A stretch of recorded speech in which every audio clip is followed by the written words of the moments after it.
Assalamualaikum dan selamat datang ke Pala Bola News. Seperti biasa, Pala Bola News akan menyajikan berita bola sepak terbaik kepada anda semua pada setiap hari.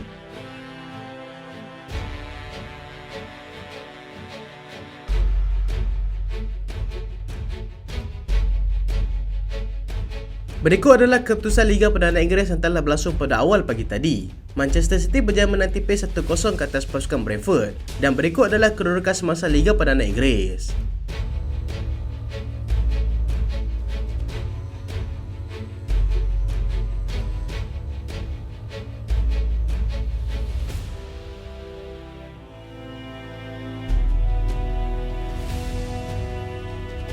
Keputusan perlawanan Liga Juara-Juara Eropah telah berlangsung pada awal pagi tadi. Inter Milan berjaya menang tipis 1-0 ke atas pasukan Atletico Madrid. Pasukan Dortmund gagal menang ke atas pasukan PSV apabila mereka seri 1-1 pada awal pagi tadi. Jangan lupa saksikan aksi UCL pada awal pagi esok yang menemukan antara pasukan Arsenal dan juga pasukan Porto, dan perlawanan tumpuan iaitu pasukan Napoli dan juga pasukan Barcelona.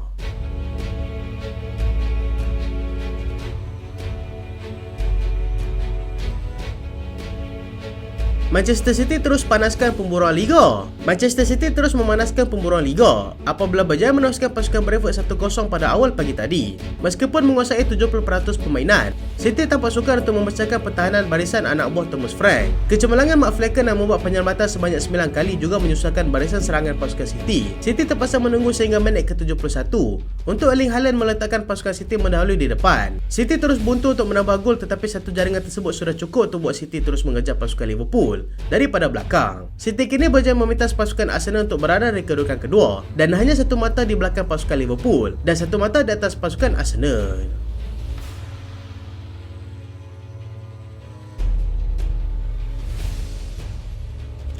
Gol tunggal Marko Arnautovic menjadi pemisah Atletico dan juga Inter Milan. Inter Milan berjaya mendapatkan kemenangan penting yang pertama untuk pasukan mereka dalam perlawanan pada awal pagi tadi. Walaupun perlawanan berjalan dengan seimbang, Inter Milan tampak lebih tajam berbanding pasukan Atletico yang gagal mencatatkan sebarang shot on target. Namun Inter terpaksa menunggu sehingga minit ke-79 untuk Marko Arnautovic meletakkan pasukan Inter di depan. Keputusan kekal sehingga tamat perlawanan. Keputusan ini masih belum selesai untuk pasukan Inter apabila akan dijodohkan untuk berdepan dengan lawan yang sama dalam pusingan kedua pada 14 nanti di Civitas Metropolitano.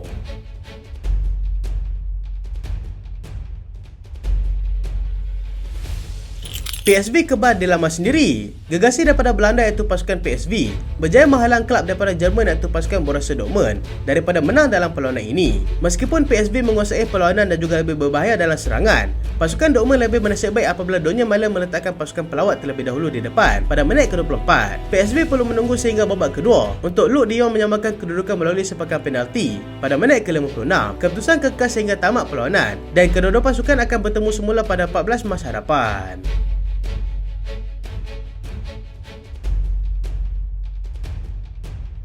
Manchester United tidak boleh berbelanja besar pada musim panas hadapan. Meskipun mendapat kepemilikan yang baru, Manchester United dikatakan tidak akan boleh berbelanja besar memandangkan neraca kewangan Manchester United yang semakin melanggar undang-undang FFP. Hal ini akan bertambah buruk jika mereka gagal melayakkan diri ke Champions League pada musim hadapan. Namun United mempunyai perancangan tambahan dengan cuba melayakkan diri ke Champions League dan akan menjual pemain-pemain mereka demi menambah dana dan juga mengurangkan tagihan beban gaji.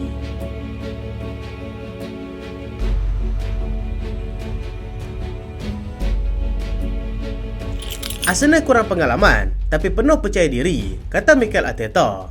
Mikel Arteta mengakui yang pasukannya adalah pasukan yang muda dan kurang pengalaman, tetapi itu tidak membuatkan mereka menjadi pasukan yang lemah. Beliau menambah lagi yang mereka adalah pasukan yang penuh percaya diri dan bergantung satu sama lain. Arteta juga optimis yang mereka mampu mendapatkan kedua-dua trofi besar musim ini iaitu UCL dan juga EPL, memandangkan kekuatan pasukan mereka yang begitu hebat. Arteta kini sedang mempersiapkan pasukan Arsenal untuk berhadapan dengan pasukan Porto pada awal pagi esok dalam aksi Champions League sebelum menerima kunjungan pasukan Newcastle United pada hari Ahad nanti.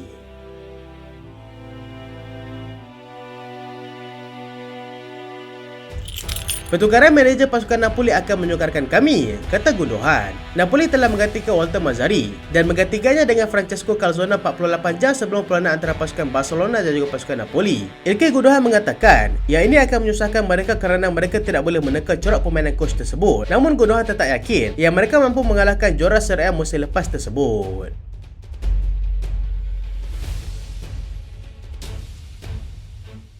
Chelsea sah dapatkan head rekrutmen pasukan Brighton. Chelsea berjaya mendapatkan staf daripada pasukan Brighton, iaitu Head of Recruitment untuk pasukan tersebut, iaitu Sam Jewell. Sam Jewell akan bertanggungjawab dalam penandatanganan pemain baru untuk masa hadapan untuk pasukan Chelsea. Untuk rekod, Chelsea telah merekrut sebanyak 11 staf dan juga pemain pasukan Brighton dalam tempoh hanya 17 bulan terakhir sahaja.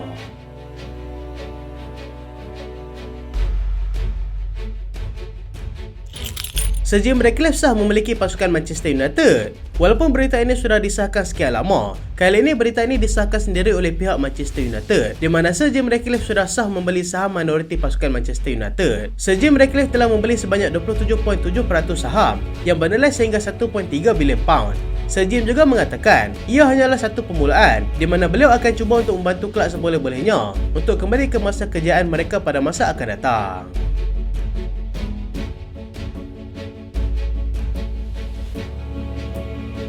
Kita ke perkembangan jendela perpindahan pemain. Liverpool dan juga Manchester United berebut centre back pasukan Crystal Palace. Liverpool dikatakan terpaksa berhadapan dengan pasukan Manchester United dalam usaha mereka untuk mendapatkan pemain pertahanan muda England, iaitu Marc Guehi. Namun dikatakan Crystal Palace akan meminta sekurang-kurangnya 50 juta pound untuk pertahanan tersebut. Jika tidak berjaya mendapatkan Marc Guehi, pasukan Liverpool akan cuba mendapatkan Ousmane Diomande daripada pasukan Sporting CP.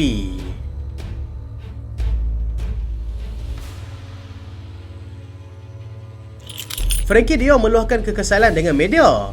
Frenkie de Jong dalam satu interview telah menyatakan kekesalan beliau dengan media menulis berita yang tidak betul tentang dirinya. Ini berikutan berita perpindahan de Jong yang hangat diperkatakan ketika ini. De Jong juga menegaskan yang dia kini sangat gembira di pasukan Barcelona dan berharap dapat bertahan lama di kelab tersebut, sekaligus menutup berita perpindahan Frenkie de Jong ke mana-mana kelab yang berkaitan.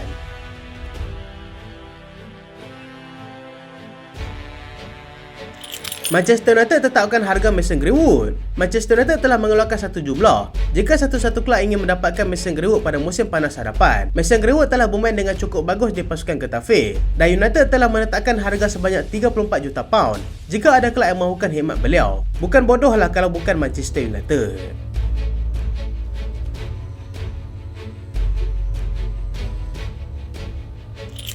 Frimpong berminat ke pasukan Liverpool. Pemain bintang pasukan Leverkusen, iaitu Jeremy Frimpong, mengeluarkan satu kenyataan ketika ditanya dalam satu temu bual, adakah dia akan berpindah ke Liverpool. Frimpong menjawab, Liverpool adalah kelab yang hebat, dengan sejarah yang bagus. Ia akan menjadi satu perjalanan yang menarik dan tak ada siapa tahu tentang masa depan. Kontrak Frimpong akan berakhir pada Jun 2028, tetapi dia mempunyai klausul pelepasan dan bernilai hanya 34 juta pound sahaja.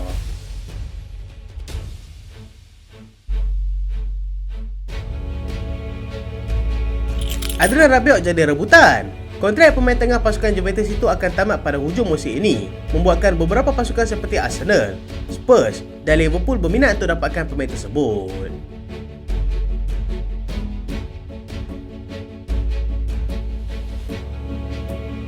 Itulah berita pada kali ini dan terima kasih sebab tonton sampai habis. Jangan lupa like, jangan lupa share, jangan lupa subscribe. Aku Solian. Assalamualaikum.